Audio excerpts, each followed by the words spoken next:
It's with the heavy heart that I am in front of you now to make this video.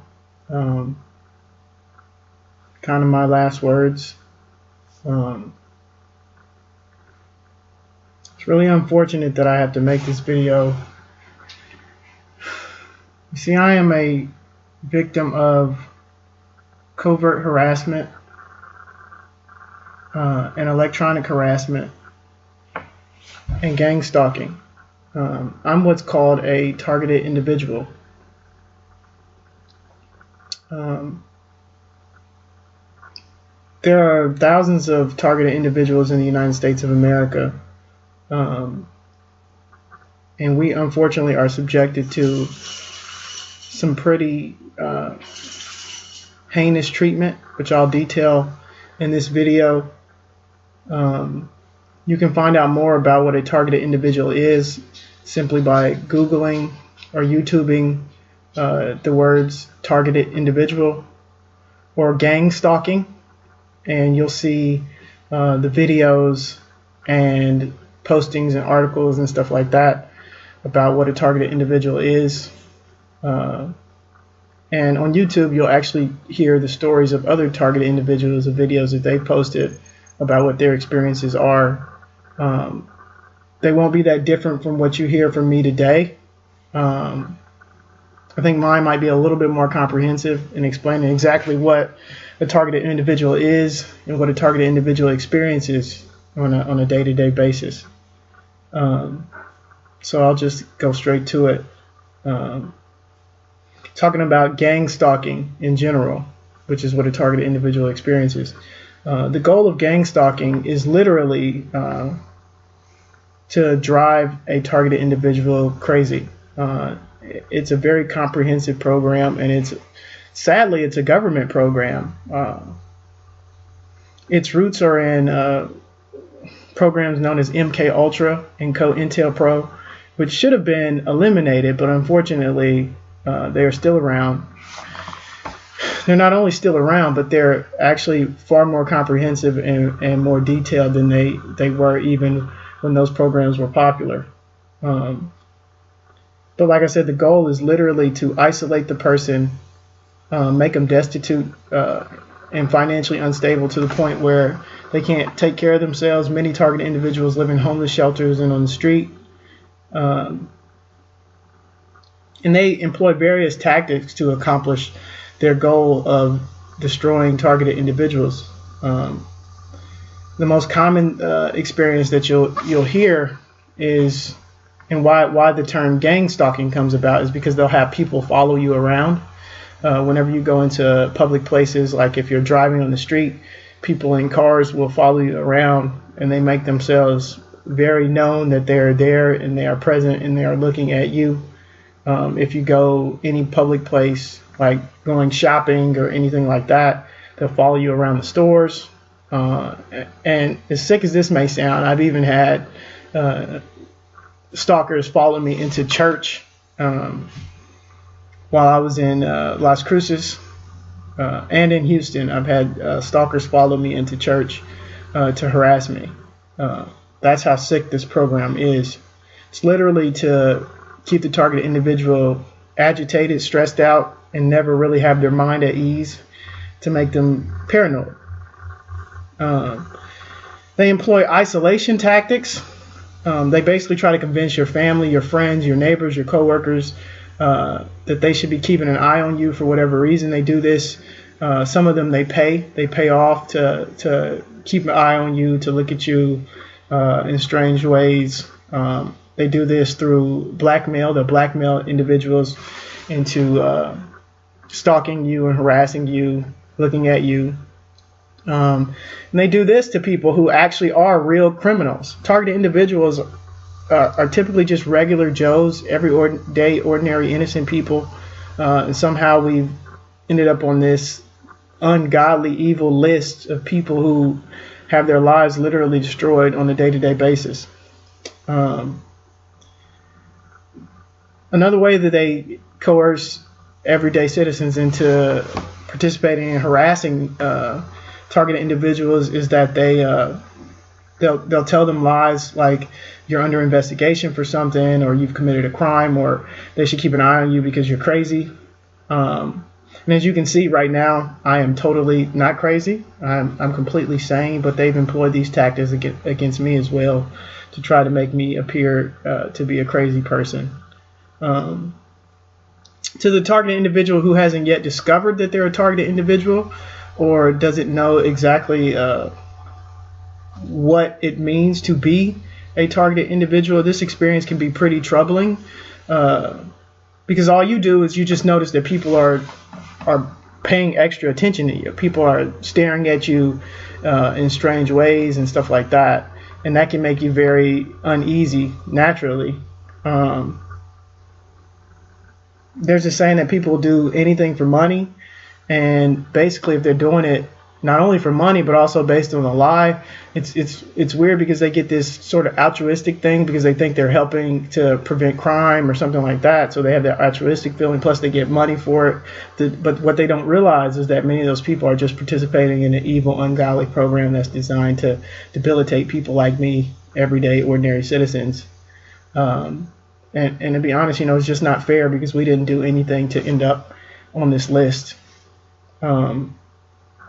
Eventually, due to the targeted individual's own fear and apprehension, as well as his friends, coworkers' apprehension that's been given to them in a false way, the targeted individual starts to withdraw and isolates himself, and he's alone, and that basically helps them to continue with the gang stalking program, which is designed to destroy them.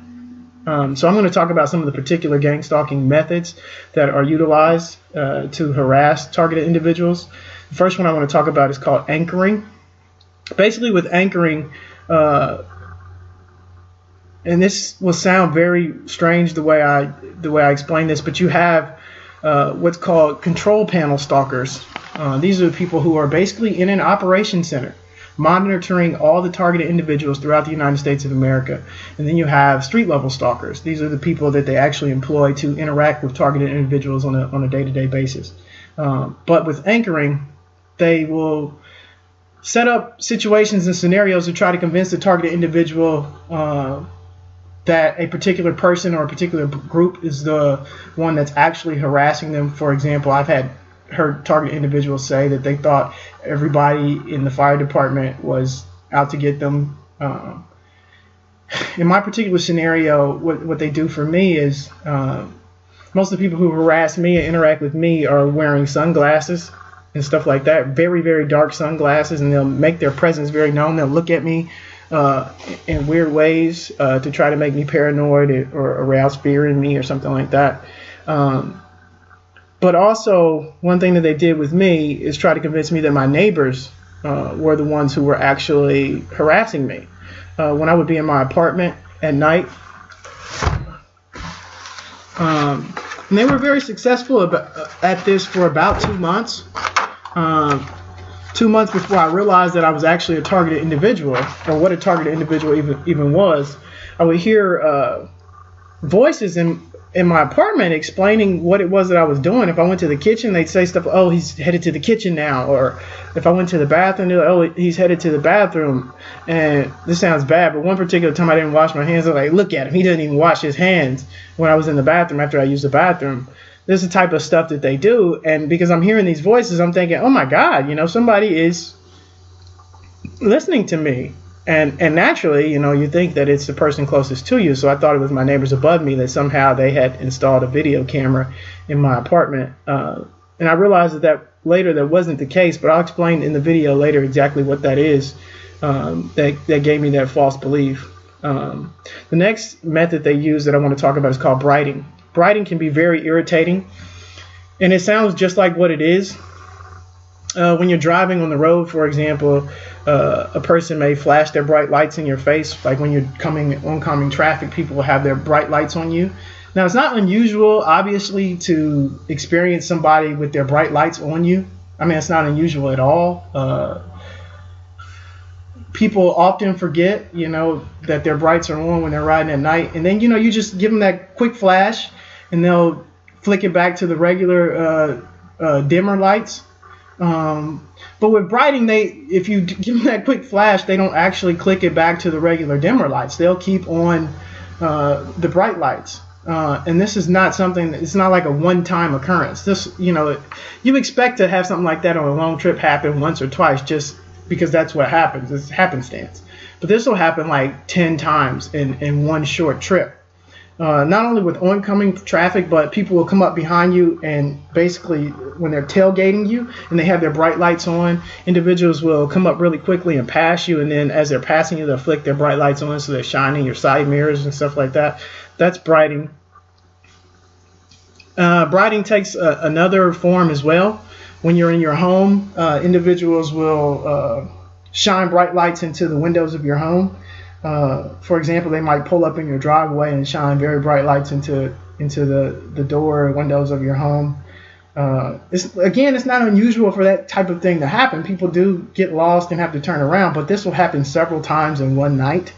And basically, that's just their way of letting you know that they are present and that it's a way of harassment, that, your mind can never really be at ease. Your mind you'll always be paranoid because, there's always somebody there to interact with you in these strange ways to arouse fear in you and not let your mind be at ease. The next method that they utilize in gang stalking is what I would call a noise campaign. This can be just as irritating as brighting. Basically, the targeted individual is subjected to a constant bout of noise that is never ending. It's designed to keep the targeted individual on edge. It happens at all times of the day, and it's exacerbated at nighttime. I mean, it's really, really bad at nighttime because the goal is to keep the targeted individual from getting sleep, which is what human beings need. We naturally need sleep for our body's natural restoration. So the goal is to prevent you from sleeping so that you'll be anxious and agitated and edgy. And basically just your stress hormones will be through the roof, and which only exacerbates those feelings of paranoia and fear and stuff like that. So how do they do that? Again, the particular ways that I've experienced and that I've heard other targeted individuals talk about is like there'll be loud music all around them, like from their neighbors and stuff like that. Cars will be passing by constantly at very rapid paces, making noises and blowing their car horns and stuff like that. Your neighbors around you will be screaming and talking loudly. This can be really irritating if you live in an apartment complex. And the craziest tactic that they use to generate noise is they do it through machine-generated sounds, things like fake dogs barking or chickens crowing and duck calls and stuff like that. Just really strange things to just constantly generate noise so that you can never really get relaxation as a targeted individual. And like I said, they accomplish these tasks by paying your neighbors, lying to your neighbors, telling them you did something wrong, and so their neighbors actually think that they're helping and stopping a crime or some sort of investigation or something like that. Or they blackmail your neighbors if your neighbors actually have done something wrong or something like that. My personal experiences with a noise campaign, I want to talk about a little bit about that. The one I want to talk about most is the one that made me actually realize that I was a targeted individual. After experiencing so much harassment in Las Cruces, New Mexico, where I was living at the time for a while, I decided I was going to go to Houston just to get away for a while. I had several friends in Houston. That's where I used to live and where I used to work. So I went to go visit my friend Kimberly Snag, and while I was in Houston, I was staying in Kimberly's mom's house, which is in Fifth Ward, a real quiet neighborhood, mostly old people, residential area. But while I was there, every 10 minutes, cars would be flying down the street, making at rapid paces, making loud noise. And about every 30 minutes or so, I would hear car horns, like people blowing their car horns. And the goal was obviously to keep me under the noise campaign and not really get to relax. And the strangest thing, and this is the thing that really piqued piqued my mind to, hey, there's something more going on here. This is kind of crazy. Behind the house, I kept hearing this strange cock-a-doodle-doo noise of like a rooster. But it was the same cock-a-doodle-doo without any variation to it. So it was obvious that it was like a machine and it wasn't a real rooster. And on top of that, it was like from 2 to, it was nonstop, but I noticed it when it was like from 2 to 4 p.m. in the afternoon, which is kind of atypical for a rooster to be crowing nonstop from 2 to 4 in the afternoon. And this went on for several days because I stayed in Kim's mom's house for like 3 or 4 days, and it went on for several days, the cars and the rooster and all that. And that's the thing that really made me realize, you know what, something more is going on here than, you know, me just having these bad experiences in like Las Cruces. And when I was in Houston, people continue to follow me around in like stores and stuff like that too, and really make their presence felt. But I'll talk about that a little bit later. Some of the other noise campaign experiences I had when I was in Las Cruces, my neighbors were constantly making noise. I lived in this apartment complex, Quail Ridge Apartments, for a year and a half, and I never had any issues with noise. But in the last few months that I was there, it was constantly noise around me. My neighbors were constantly playing loud music, constantly talking loud and screaming and stuff like that. And one particular night, the neighbor above me was playing music really, really loud. So I didn't want to be that neighbor that complains on everyone. So what I did was I just put some earplugs in my ear and tried to nestle in and go to sleep.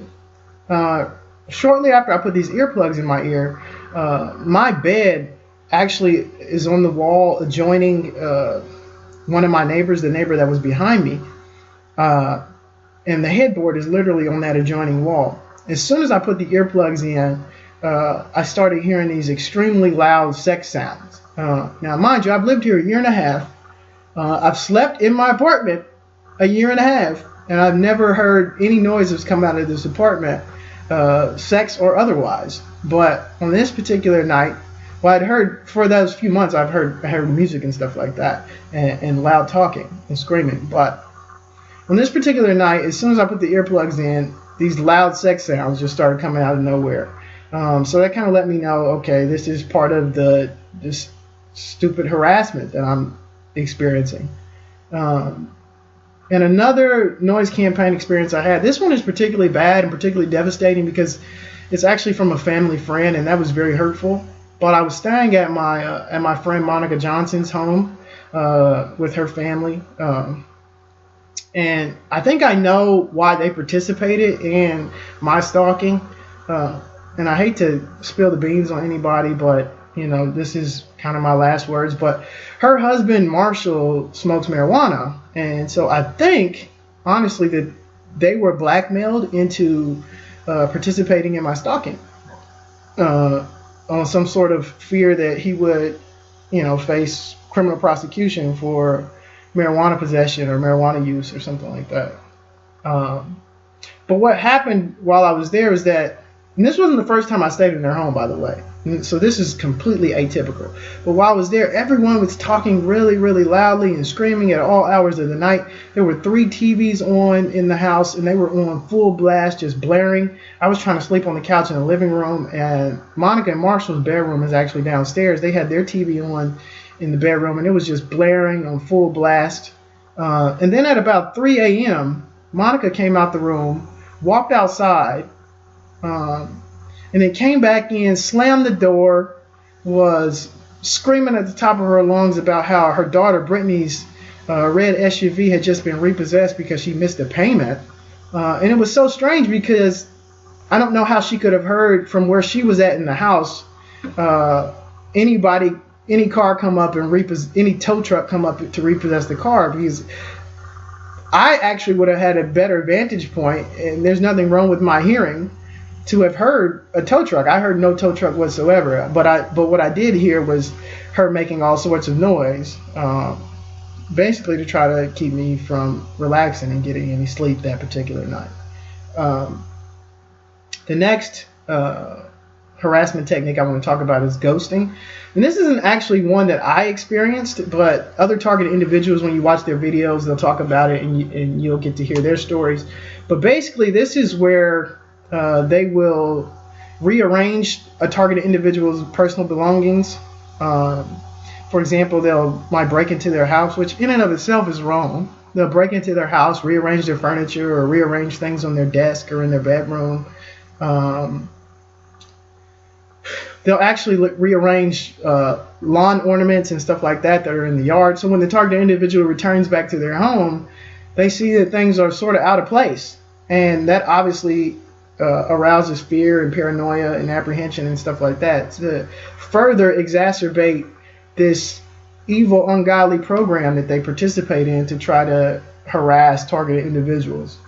The next technique I want to talk about is called mimicry. This involves when a targeted individual encounters one of their stalkers, the stalker will actually do everything literally do everything, the same movements, same motions that the targeted individual does. So it's very irritating. And these particular stalkers make their presence very known. I had this experience once when I was in Weewa at the Easy Serve gas station. I pulled into the gas station to pump some gas. And when I pulled in, this guy comes from behind the pump next to me, and he has on these dark sunglasses, really dark sunglasses, which is my particular stimuli that they've used in my stalking experience. But these really dark sunglasses, he looks at me, and then he starts waving his hands and moving his head to try to basically get my attention. Hey, I'm here. And I ignored him at first, and then I went to go start washing my window. So I'm washing the front window. As I start washing my front window, he starts washing his front window, and he's looking at me while he's washing his front window with these dark shades on. So then I move to the side window, and he moves to the side window, and he's looking at me with these dark shades on and washing his window. And it was really creepy. Everything I did, he did. But, I ignored it. That's just one of the things that targeted individuals experience, is this kind of harassment to try to make you frustrated or angry or paranoid or nervous, or, start to kind of question, what in the world is going on with me. But I know beyond a shadow of a doubt that there's nothing going on with me. I mean, God has not given me a spirit of fear, but one of power, one of love, and one of a sound mind. And I thank him for having a sound mind. I know that nothing is going on with me, and that it was absolutely just part of this evil, ungodly program. Next thing I want to talk about, technique I want to talk about, is called sensitization. And this one is pretty critical for the overall targeted individuals harassment program. This refers to basically they want the targeted individual to associate a particular stimuli with their harassment. For example, whenever you're out in the public as a target individual, if you encounter people wearing blue baseball caps, you start to associate blue baseball caps with you being harassed. So that way, going forward, anytime you see a person in a blue baseball cap, you'll instantly think, is this person here to harass me? In my particular situation, they used dark sunglasses as my stimuli. And it worked very, very well at first. I got to the point where every time I saw someone in dark sunglasses, I would kind of freak out. I would be looking at them extra because I thought that person was there to harass me. This is before I knew I was a targeted individual. After I knew I was a targeted individual and realized that this was just part of the game, perception is reality, I was able to calm myself down. I still was paranoid. I'd see people in dark sunglasses. Even now, I see people in dark sunglasses and they get extra attention from me because that's part of the game. But then I just remind myself, look, I'm a targeted individual. This is part of the game. This is perception. This perception is reality. And I'm able to kind of calm those fears. The next technique I want to talk about is called mobbing. And this particular technique happens most often when a target starts to realize that maybe there's something more going on to their experiences that meets the eye, or maybe the target is already in kind of a flustered or frustrated state. Then you experience what's called mobbing, and that's when you get harassed by several stalkers at one time. And this is basically designed as a scare tactic to really drive the target into paranoia. This happened to me on several occasions because I have a pretty low anger threshold. This happened to me on so many occasions. If I'd be driving along the street and 5-10 cars will pass by all at the same time. Everybody has on dark shades, and they're not watching the road. They're watching me. Like, they're not looking at the road like a normal driver would do. As they pass by, they're looking directly at me. So it's very creepy. But that's what mobbing is. It also happened to me a few times in the grocery store where people would come with dark shades on, and sometimes not with dark shades on. They just come very much into my personal space in a way that's unnatural, not the way a normal person would shop or a normal person would behave even outside the grocery store. And they'd be looking directly at me to make sure, their presence is felt, their presence is known to the targeted individual. The next gang stalking technique I want to talk about is called hacking. Hacking is just like what it sounds. Basically, they will download viruses and malware onto the targeted individual's computers and other electronic devices like their cell phone and stuff like that to either try to damage files or, more importantly, what I think it is to try to gain remote access to their electronic devices so that they can modify things, delete things, and manipulate the targeted individual's files and data. Talk about some of my experiences with hacking. When I first realized that there was maybe more going on than meets the eye in my particular scenario, and I started to come to the realization that I was a targeted individual, viruses and malware were downloaded onto my Toshiba laptop. I would literally be working on my computer on something, and then all of a sudden my mouse would start moving and be clicking on things totally out of my control. Like, I'm not touching the mouse or anything, and the mouse is just kind of wiggling around and clicking on things and opening things and closing things and all sorts of. It was a very weird experience. And of course, again, is designed to cause fear and apprehension and paranoia. One night in particular, I was trying to buy a book by Renee Pittman Mitchell, who is a targeted individual who has written several books on her experience as a targeted individual, advice books and stuff like that, how to cope with this experience. And I was trying to purchase this book from Amazon, and my phone, the browser on my phone kept closing on its own. And mind you, I've had this phone now. I had that. I don't have that phone anymore, but at the time I had that phone for about just shy of 2 years, and I'd never experienced anything like that at all when I was on my browser. But I'd be on my phone and trying to buy this book, and all of a sudden the browser just closes, just shuts down. Another experience I had with hacking, I recently moved from Las Cruces, New Mexico to go back home, hoping that all of this would end when I went back home. So I moved to Weehawken, Florida. It's a small town, about 1,700 people. And I might be being generous saying 1,700 people. But I pretty much figured in this small town, there's no way they can stalk me. There's no way they can bother me. I'm fine. One of the ways that they did, I got a job working at the Taunton Family Children's Home, doing some small legal work and stuff like that for them. And one of the projects I had, there was a mom who had her daughter stolen away from her by the child's biological father, who had not been in her life for a very long time. And so I was working on some family law documents to try to get her daughter returned to her. And I'm not a family lawyer. And this was based on Tennessee law, and I'm not licensed to practice in Tennessee. So I'd spent about a day working on this particular document. And when I finished the document, they basically shut down the computer. The mouse starts moving and closing out things and shut down the computer.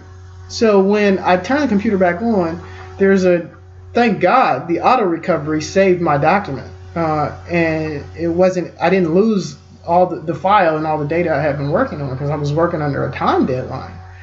Uh, and that just goes to show how heartless and evil that this program really is. I mean, I'm trying to help a mom get her child back, and you're taking over my computer to try to kill the document. I mean, that's the kind of evil ungodliness we're dealing with this particular program, in my experience. After that experience, I went to Mr. David and Miss Abby, who run the children's home, and told them, look, something was going on with my computer. And they had a tech guy come in and download a bunch of antivirus software, and he'd show me that. And so since that happened, has happened, I haven't really had to deal with the hacking aspect of things anymore, like I had to prior. The thing I want to talk about now is the most critical aspect of gang stalking. And I'm gonna be honest with you, it's kind of the hardest to believe as well, but it's real. It's very real. It sounds very science fiction. It's very crazy, and it's the linchpin that kind of holds their whole program together and enables them to keep it a secret from everybody else in society. And it's called electronic harassment. This is by far the most creepy and frightening weapon in the stalker's arsenal. Some of this technology is detailed in a book written by Dr. Robert Duncan. This book is called Project Soul Catcher: Secrets of Cyber and Cybernetic Warfare Revealed. Dr. Robert Duncan actually designed a lot of the technology, or participated in designing a lot of this technology. And so he details it in this book. And that's how you know it's real, because there is a legitimate professional scientist who talks about the technology and its capabilities. And I would encourage all of you to read that book. If you have questions and you're questioning whether or not this is even possible, read the book and you'll see that it very much is possible. First thing I want to talk about is nanofibers. Through nanotechnology and chemtrails, the control panel stalkers who are basically in an operations center watching the target individuals are able to monitor and induce all sorts of things in a target individual. So this is very freaky. They're able to manipulate a target individual's bodily functions, things like their pain receptors, their stress hormones, stuff like that. It is absolutely creepy. They're able to speed up a target individual's heart rate to very rapid speeds and stuff like that. And they're able to, and they also have in their arsenal something that's called direct energy weapons. And I'll explain that in a little bit. In my experience with a direct energy weapon, it is so frightening. But here's been my personal experience with electronic harassment, and particularly the nanofiber aspect of it. I've actually been induced to have panic attacks on 2 separate occasions. This is before I realized I was a targeted individual. I shouldn't say panic attacks, what I thought were panic attacks. Basically, my heart rates just started speeding up very, very rapidly. It was just going at full blast. And so it kind of freaked me out. I thought I was actually having a heart attack. And so I went to the hospital. I had the ambulance called. I was at work. I had the ambulance called to my job. They took me to the hospital, and they said, oh, nothing's wrong. Everything's normal. Your EKG is just fine. And I'm thinking, well, how can my EKG be fine? Because my heart rate was going 90 miles an hour, before you got here. And so I just resolved that I was having panic attacks. But now I know a little bit more about the technology. I realized that I was not having panic attacks. And this is kind of when the harassment first started, and that this was just part of the game. It was part of this sick game to make me paranoid and to drive me crazy. The direct energy weapons. I mean, this is horrible. This is absolutely horrible, guys. And I would not wish this on even my worst enemy. It is such a frightening experience. I got hit with direct energy weapons twice. And I can just explain to you what I felt. That's the most I can do, because I don't fully understand the technology. But literally, in one moment, I'm just fine. And then the next moment, I'm extremely intensely hot. And I have like this tingling feeling literally all over my body, where I've just been heating up, almost like I'm cooking inside, like my insides are cooking. And I broke out in a sweat, And it only lasted for like a minute or two, but it leaves you so dizzy and disoriented and just out of it that, I mean, you're frightened. You are frightened and you're wondering, like, what in the world is going on with me? And that's the direct energy weapons, and that's what I experienced there. And like I said, I wouldn't wish that on even my worst enemy.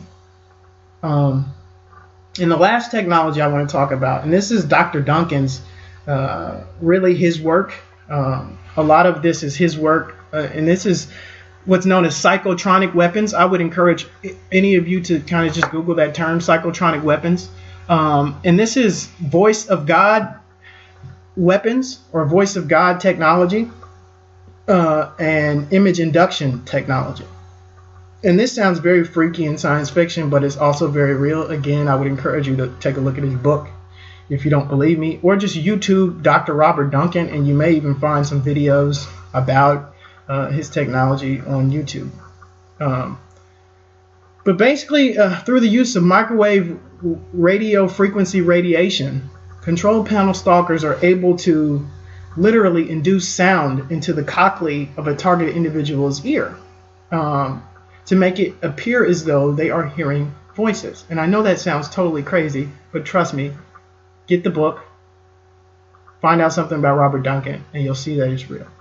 And this is the linchpin of the entire gang stalking program.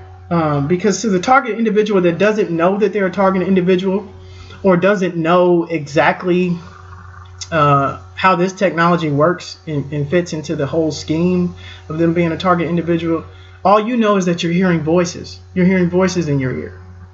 And so you start to think maybe you're schizophrenic or you're having some sort of psychotic episode.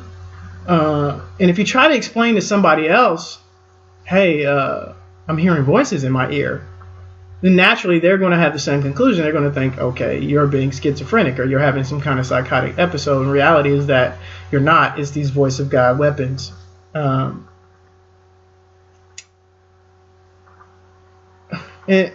this only serves to further isolate the person with their isolation tactics, because if you tell, a friend or a family member or a coworker or acquaintance, hey, I'm hearing these voices, those people are naturally going to want to stay away from you. And because you're trying to come to them for help or explain to them something you have, then you're going to naturally withdraw when you're pushed away like that. And so you're only further isolated. But please, again, review the book. You'll see that it's real. The next thing I want to talk about is the image induction technology. It's sort of based on the same principles in biotechnology as the voice of God weapons. Control panel stalkers are literally able to induce images into a targeted individual's mind. This is typically done while the targeted individual is sleeping. They'll induce images into your mind, which of course, ends up turning into one of your dreams or something like that. It's really creepy. And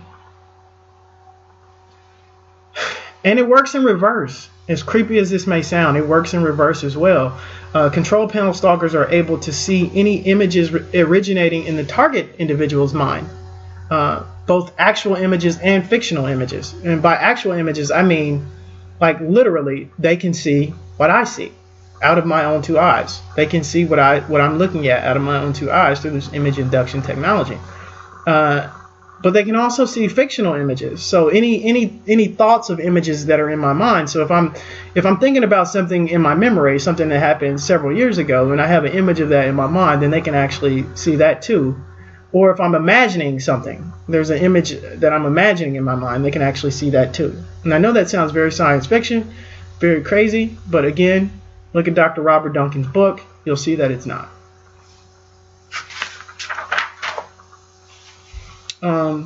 The effectiveness of the voice of God weapons to the overall gang stalking agenda and program to harass targeted individuals. I want to explain that to get you to understand, hopefully not just you, but also targeted individuals to understand how this all fits together. Because it's sort of the linchpin. Control panel stalkers are able to, just like they can induce sound into a target's ear, they can induce sound into a street level stalker's ear as well. And that way, this allows control panel stalkers to, in a very discreet way, let street level stalkers know about the presence of a targeted individual in their general area. And they're able to give them directions on how to interact with the target. You know, things like, you know, you should back up, or you should look at him, or he's coming up on your right. To the targeted individual who doesn't know anything about the technology, they just wonder, oh my God, how do these people keep finding me? And how do they know where I'm at? But reality is that it's through this technology. Fortunately, I was able to figure out through researching online,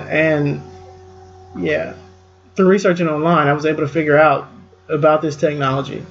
Unfortunately, many targets have not, and so it only adds to their paranoia, and some of them probably never will, and that's just kind of sad. It only further exacerbates kind of the stress and paranoia and stuff that they experience on a day-to-day basis. And for this part of the video, that's all, and I'll pick up a little bit later with more. Thank you.